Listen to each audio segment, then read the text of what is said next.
advantage of the day. When you get an opportunity in this game, you make a play. The playmakers on three. 1, 2, 3. Touchdown, Kansas City! The Chiefs are right in the thick of it, baby!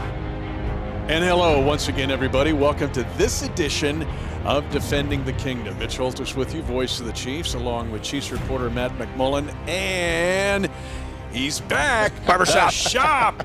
The Barbershop. Sean Barber, 10-year National Football League veteran, great ambassador, community leader. Shop, it's good to see you, my friend. Man, so great to be back in the seat, right? Back talking about the Chiefs, right? Ready for the revenge tour to start, man. I'm excited to be back here on Defending the Kingdom. And the Defending the Kingdom brought to you, of course, by 360 Vodka, the hometown Kansas City vodka, and the official vodka of the Kansas City Chiefs and the Chiefs Kingdom. This episode is going to be entitled The Best of Times and the Worst of Times. We try to be culture, bringing in Charles Dickens here. But before we do that, one of the things we've kind of had some fun with is where people are listening or watching Defending the Kingdom. And I got one this week that's from Lithuania. Wow. Gary Shelby from Lithuania says it's the tip of the spear of the Chiefs Kingdom. I guess so, unless you're in north of Lithuania someplace. But it's crazy where people, Matt had some guy listens to it and watches on a toilet, right? So, whatever works, man. But the Defending the Kingdom, we've been on it for a couple of years. It's like we get them from all over the place. All over the place. And it's amazing he mentioned the tip of the spear. I haven't heard of that concept. Last time I heard it when I was playing for Philadelphia. Our special teams talked about the tip of the spear being the first unit to touch the field to be able to pierce the armor of our opponent. That first kickoff, we wanted to go out there, and there's a tip of the spear. We wanted to be the first thing that they felt. And it was like a calling card to war for our special teams as we prepared to run out there for that first kickoff or kickoff return. Well, we've got the 53-man roster now to start the 2021 season, and that's what we're dealing with on this episode. Kind of a bye week here, the way that the NFL has structured the schedule. But we've got the 53. There could be a few tweaks here, but what we see is what we've got. And we're going to title this The Best of Times and the Worst of Times. Let's talk about why it's the best of times. And I want to ask you two guys, what excites you most about the 53-man roster? Matt, I'll start with you. All right, so two things. First of all, creativity. The options that Coach Reid has to be creative offensively. And think about what we saw against the Minnesota Vikings. We saw a 4 tight end set. How often do we see that in the NFL? We've talked a lot about 2 tight end sets, 3 tight end sets, how having Noah Gray and Blake Bell allow you to do that. But now Jody Fortson in the fold on the initial 53-man roster. We saw a 4 tight end set led to a touchdown against the Minnesota Vikings. 11 times last year, teams ran 4 tight end sets. Only 11 times all year long. Only 2 passing plays. Coach Reid has 4 tight ends now that he can use, and he immediately gets a touchdown the first time he runs it. So creativity is one thing I'm excited about with this 53. And also just depth, particularly in the trenches. Think about the offensive line rebuild was all about depth. We know the starting 5, but think about the backups on this group. Guys like Mike Rimmers, Austin Blythe, Laurent Duvernay-Tardif. I know he has the hand injury, but monitoring him, but still he's on this team. Andrew Wiley and Nick Allegretti. That's 238 career starts, not just game starts. So a ton of depth behind that starting 5. It has me very excited. Didn't even include Kyle Long there, who's on the PUP list, but creativity and depth have me very excited about this 53. Shop, what excites you about this 53 now that it kind of gets sorted out? I'm also excited about the 4 tight end. He said, when I think about the term 14 personnel, not many times do you even think about defending 14 personnel. Having 4 tight ends, having 2 of them spread out as wide receivers, when you got Jody Fortson and Noah Gray being able to get vertical, and then you think about Kelsey underneath, and then you want to pack that formation back to a run. I don't know what defense I put out there. Base, goal line, nickel. I'm at a loss whatever I put out there. You can almost call 3 different plays, and depending on the defensive personnel, you can call a play that takes advantage of that defense. So I'm a little confused right now. My defensive gears are turning. I really don't know how you defend against the 14 personnel. Like you say, 17 snaps and 11 snaps. Across the NFL. Across the NFL. I think that's going to be something that's going to be a game changer. And I'm excited to see how the creativity of Coach Andy Reid and Bieniemy use that 14 personnel. And as a defensive mindset, I'm kind of thrown back. I feel seminars coming here. Here's what excites me about it, and it's the 4 tight ends as well. but it's countermeasures. This is countermeasures to what teams have done to try to slow down Patrick Mahomes and this offense. They set the safeties back at 25 yards. They backpedal to 30. Wait a minute. I put 4 tight ends on the field. I'm just going to run at you. And I got 4 tight ends that can run every route on the tree, to your point. The other's the offensive line. We've seen it, but that brings in the screen game. We saw it in the 56-yard touchdown against Minnesota. This is the best of Andy Reid of 2013, 14, and 15. When they had Rodney Hudson, they had linemen that could run those crazy screens, and now all of a sudden you got 8 years of playbook going to a 9th. I don't know how you prepare for this team. And I'll throw one in here, Shop, and you can tag this, is what Spags has done with the pressure packages. To me, it's a countermeasure. I love the defensive side of this because Spags is bringing that creativity that we saw with the Giants. Man, what are you going to do against the defense when they line up and they have – we call it a joker package. Because, Joker, you have no idea where we're coming from. You don't know who we bring in, whether we overload the weak side, strong side, bringing the defensive end off the left side, linebackers up the middle, safeties out of the secondary, even cornerbacks coming off of blitzes.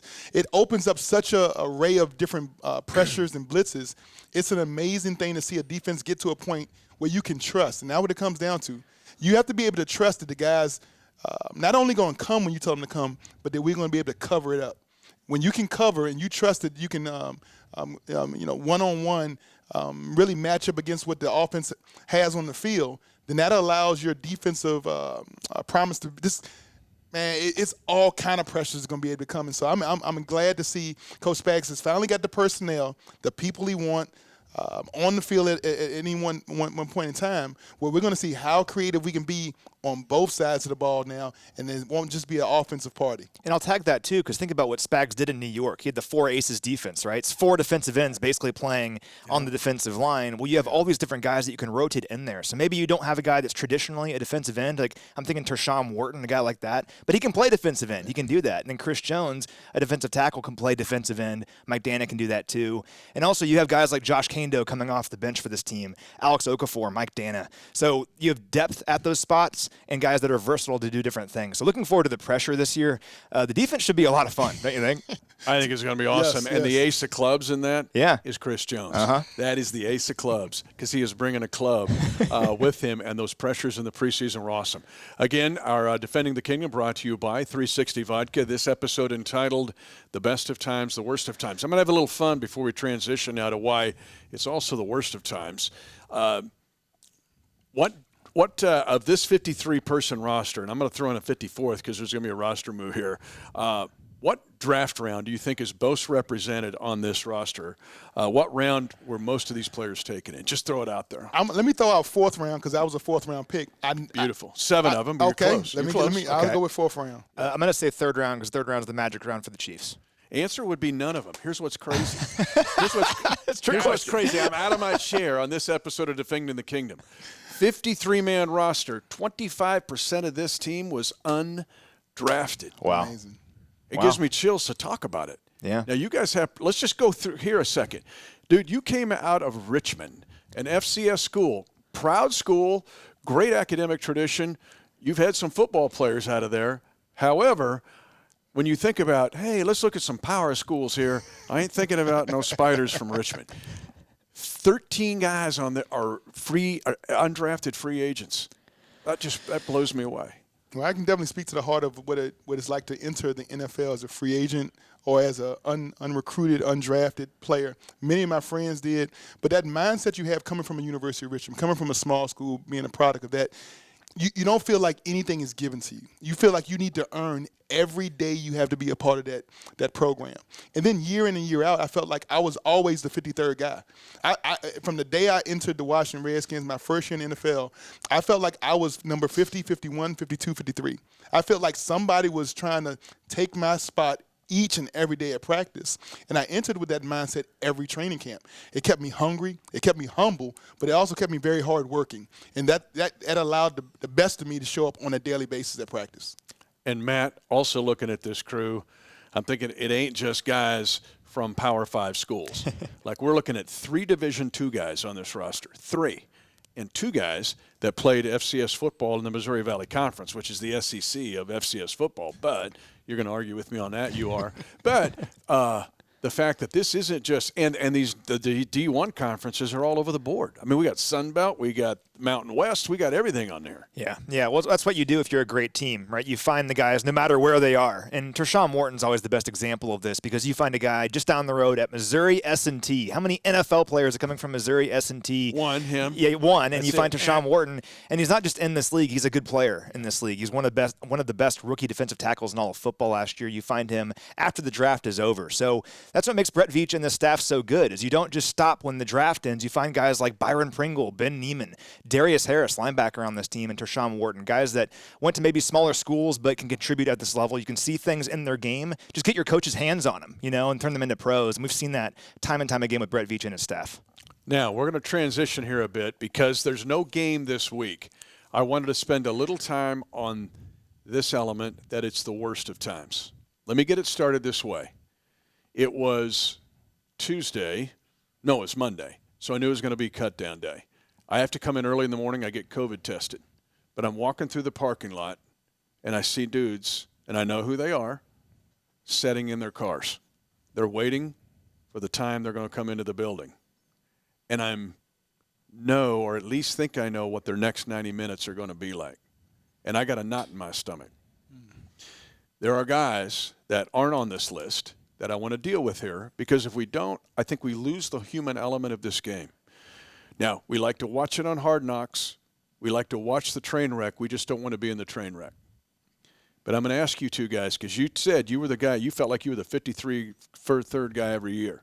And I'm guessing in those 10-plus years you were sweating it out a lot of times. I'm going to get to you in a second. But, Matt, your thoughts when you think about just the gut punch that these guys had on Monday, Tuesday, and how difficult it is and how the empathy of Andy Reid and Brett Veach comes into play here because it's not lost on those guys. Yeah, well, this is hard to believe, but I never played pro football. I know it's hard to believe. I don't know if you guys knew that, but we are around these guys every day. And the thing is that we're around these guys from the very beginning. We don't just show up in training camp. We're with them when they're signed as reserve futures contracts in January and February. And for those that don't know how that works, even when the playoffs are still going on, if there's free agents out there that want to sign a contract for the next season, they can sign a reserve futures deal. And a lot of the guys that were waived and released were those kind of guys, young players trying to make it in this league. They signed their contract back in February, they got their Chiefs gear, and they started working out here in April. And then in May, they were out there on the field for rookie minicamp or OTAs, then minicamp in June, and then, of course, training camp. So they've been a part of this team for a very long time, grinding on this playbook, trying to make this roster. And the tough thing is a lot of these guys,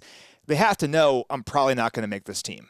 But yet they still have to give it their all. And think how difficult that is and how hard that must be. And you have to respect these guys for everything they gave to this team. Who knows? Maybe some of them will be back on the practice squad or later on in the season on the roster. But it's a tough mindset to have. And the thing about this organization, you mentioned Brett Veach and his staff, they get that. And they get the people element and the human element of it. And that's important to remember that these guys didn't just show up in training camp. They've been part of this team for a very long time, giving their all to this team, and their contributions to be appreciated for sure. Yeah, there's a lot of reasons I love Andy Reid, but that's a big one. He gets what those 48 hours are like, and I've never gotten used to it. It's only my 28th year in the NFL, and I never want to get used to it. Because if you get desensitized to that, it's more of a problem than someone might realize. But it gets close to home. A guy like Darius Shepard, right? Dream, playing for the Chiefs, Blue Springs High School. Dalton Schoen, Blue Valley Northwest High School. Darius plays at North Dakota State. Schoen plays at K-State. Thinking, I'm wearing a Chiefs uniform. And they both performed well in the preseason and at training camp. But your point's a good one. These guys just didn't show up at St. Joe and go, oh, give me a tryout. But you have a perspective shot more than the two of us on what this feels like. The tension, the gut punch, dealing with it, and how you respond. Well, I mean, life is life. And sometimes, all your goals and dreams, you build it up to this culmination of this high point. Playing for my childhood dream, playing in the NFL. If you allow being cut from one team to really deter you or knock you off your track, then you probably really wasn't supposed to be in the NFL in the first place. I know that from seeing myself being on and off different NFL teams, it was the perseverance sometimes comes with being cut. Sometimes you need to be released from a team to realize, how much do I really want this?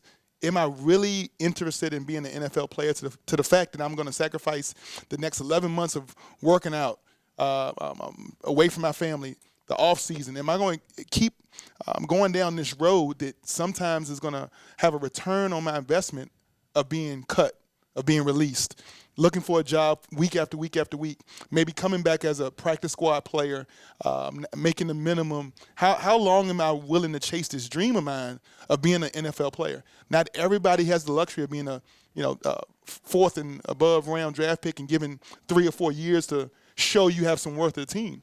Majority of the guys are just that. They're guys trying to beat each other out, to have a seat at the table, to be a part of a team. And when you're part of a team practicing all through training camp, you do not think that I'm trying out for that one team. All of your film, all of the work you're doing, you're out there putting on film, on tape, something to bring somebody's eyes open to give you a shot. Because you know that one thing happens in the NFL, it's not for long. People get hurt. There are injuries going to happen. Spots going to open up. And so you need somebody, a scout that maybe was a part of our organization, or a scout that has left our organization and went to another team. When I was at the Chiefs, I saw that guy work out. I was around him. He's a workout monster. He knows football. He's a quick processor of information. He can come here and play special teams right away. Those are the attributes you need to be kind of tagged to your persona, so that anybody, any league that has an opportunity for you to go showcase your skills and abilities, you got to be ready to showcase those things at a moment's notice. When it's time to shine bright. And the guys on our team, they took advantage of an opportunity.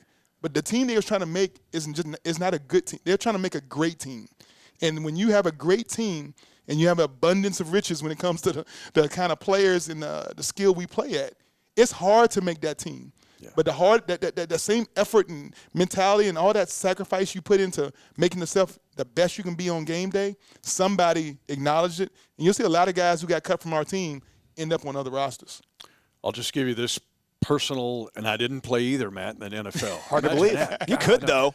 I believe it. I beat Phillipsburg my senior year on a quarterback sneak. That's it. But I was among 300 applicants for 2 other NFL jobs. I got to the final 2 and told, this looks good. We think you've got it. Mm-hmm. Another one, final 5. I still have the media account of the 5 finalists and didn't get either one of those. And I remember that feeling of sitting in that pickup like I saw those guys sitting in that day. But to Shop's point, it was like it became a defining moment. And I ended up being the voice of the Chiefs like 2 years later, which is the best job of any of them. So it was the worst of times that became the best of times, and now we're in a Super Bowl ring of being here for 28 seasons. But I remember that feeling. You think you're there, and then at the last second, you're not. So I've always just had some empathy and a heart for that, and I don't want to lose it. But it's interesting to see how guys rebound from it. Now, our final look at the best of times and worst of times, the Chiefs have their 53-man roster right now, is kind of some of the abnormalities in this roster. We've already touched on the 4 tight ends, right? And Shop, I'm with you. If this works, you're going to see it about 20 NFL teams going, how do we find 4 tight ends like that? It's going to be a disaster too, because they're going to have guys that should not be doing it. Well, it's going to be a lot of defense coordinators going to all of a sudden turn gray. In one season, you're going to be saying that before and after picture, and then, well, you played the Chiefs. Now you messed up all your concepts and everything. That 14 personnel, I'm telling you, I'm going to get a T-shirt that says 14 personnel. Bring the noise. But it's unique, right? I'm with you. I love it. How many teams can have their 4th tight end and Jody Fortson be 6'6", 230, can play wide receiver? If you're a linebacker and you see Jody Fortson running at you, what do you do? Hope and pray. Okay, but let's before we get to the abnormalities, you brought up Fortson because Shop, this is going to be in your wheelhouse. Because Fortson has worked. He's the guy that's been cut. Yeah. He sat in the car. Dude, you didn't make it. Hang in there. No doesn't mean no. Might not mean just right now. All that stuff, right? We all just talked about that. Now he's made it. He was in front of the media earlier this week, and it was awesome. Yeah. But I want to ask you about this. And Shop, I'm going to let Matt weigh in, but I want to get your thought. Now the tension changes. Because I remember the tension I felt. Let's go back to my little episode. I finally get it. I got shut down. I beat 298 to lose, right? I beat 295 to lose. But now I get it. And now my stomach starts to churn for another reason. Because now it's time to play. Jody, you've made it. You get about 48 hours to enjoy it. But now, what are you going to do? So, Matt, here he is. He's got a chance, but now he has to play and make plays. When I think him having that perspective of being cut is going to help him, don't you think? I mean, his media a couple days ago was awesome, and he even said right away, hey, I haven't made it. This isn't my dream to make a team. My dream is to play in the NFL and have a long career. This is a step in the process. I think he understands that, and he understands this was just part of what he's trying to do to achieve his dream. And I think when you have that perspective, it isn't given to you. I think it's a lot easier to go out there and make plays and play loose and just be a great football player. I mean, is that kind of on point, do you think, Sean? Oh, definitely, man. It's time to put up or shut up. You tell yourself what you want. I've been investing my time, sacrificing my treasure and my talent because I believe that I'm good enough to be in this league. And no matter how many times he looked at himself in the mirror and told himself, I'm good enough, I'm good enough, I'm good enough, it wasn't until he gets that last seal of approval, that last, when it's time to play the Cleveland Browns, not only is he part of the team, but now he wants to be active. He wants to be an active member when it comes to kicking the Browns' butt on game one of this season. He wants to be a part of that, not just the practice, not the preparation, but he wants to make an impact in his league as a player. Everybody has the same desire, right? You want to be accepted, you want to be impactful, but you want to make a difference. Right? You don't want to walk away and just being a cog or just a sidebar. No, you want to score. You want to let your teammates know you've done everything to prepare yourself for this moment. And when it's time for that play to be called, you want Pat to have the trust in you that you're prepared to make that catch, make that play, so that you can spike that ball in the end zone and have everybody remember your name. When you made the team. Now you're the Richmond dude that made the team. Barbara made the team? Wow. When did it kick in like, okay, now I got to do it? About the fourth week of the season. Really? It took that long? Man, up until the fourth week of the season, I was still. You weren't puking going out to week one? Like, I was playing I had Darryl Green. I had some all-pro guys I was still like in awe of that I was even on the field with them. Marcus Patton. Marcus Patton was the middle linebacker when I was on the field as the weak linebacker with the Redskins. Many years playing here. I know MP, many of our viewers remember MP. Yeah, good dude. Great dude. But being a guy out of Richmond and just dreaming about playing football, it was about the fourth game of the season when I realized it's just football. It really is. Like, they talk about the speed of the game and everything's getting – like, people run faster, they hit harder.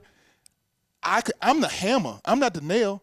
I'm not taking it from anybody. I'm delivering the blows. I'm the aggressor out here, right? I get to set the tempo. I'm making you come. You got to come pack your lunch and come to my party. I'm not just a participant in this. No, this is my show. This is the Sean Barber show. And at the fourth game is when I took control of my destiny, and I wasn't just trying to be in the league anymore. No, this is my league. I own it. It's my destiny. I'm the creator. And so that's when it all became different. And then from game 4 until – I guess 10 seasons later, that's when I ran down on the kickoff, kind of hurt my neck, and was like, oh, this ain't it for me no more. That's a cool point, though. That's a cool point, though, because I think about what Tyrann Mathieu said before the very first preseason game. I asked him, what's your advice to the young guys trying to make this team going out there on a professional field for the first time? And he said, go out there and play the game you've been playing since you were 5 and just let the world know who you are. That's all he wanted them to do. And you look at this roster and the guys that made the very end of this roster, the bubble guys that made it, that's what they did. They went out there in the preseason. Guys like Jody, and we're like, you know what? I'm not worried about all the noise. I know what I can do. I'm going to go out there and play football. It's what I've been doing my whole life, right? It shouldn't be that hard. I can do this once I put everything else, all the distractions aside. And for the guys that made this team, it's just a really awesome thing to see how they took that and then achieved their dream because they put all that stuff aside and realized I can be a football player in this league. No doubt. Yeah, we've seen it with Fountain too. But again, to just reiterate, 25% of this roster is undrafted. It's crazy. So, final part of this, the best of times, the worst of times episode on the Defending the Kingdom would be going back now to the abnormality of this roster. What are we seeing in the NFL? Because we got corners that are safeties that are corners. So to me, and Matt, we've talked about this, and Shop, you and I have too. I think the worst thing to do for any of us is to pigeonhole some guy and to say he's this or that. You look at this roster, I got a whole bunch of this and that's.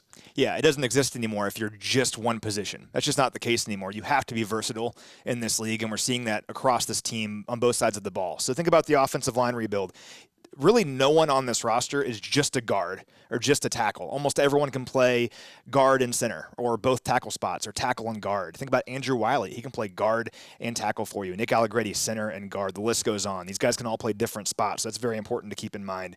It's how the defensive secondary is set up. Guys like L'Jarius Sneed can play both slot and outside corner, but then you can have Tyrann Mathieu. He can play anywhere you want. He could be the best corner in the league if he wanted to, but he's a safety. So you have defensive backs that can play all over the place. And then also, I mentioned it earlier, but we're seeing it along the defensive line too, because you have guys like Mike Dana, Tershawn Wharton, and Chris Jones that can each play both inside and outside. So you have guys that can do different things for you. So if you're looking at the depth at certain spots, I would just stress not looking at necessarily the letter next to their name, because these guys can all do different things. And part of the creativity of Spags, and Shop and I've talked about this, and we have too.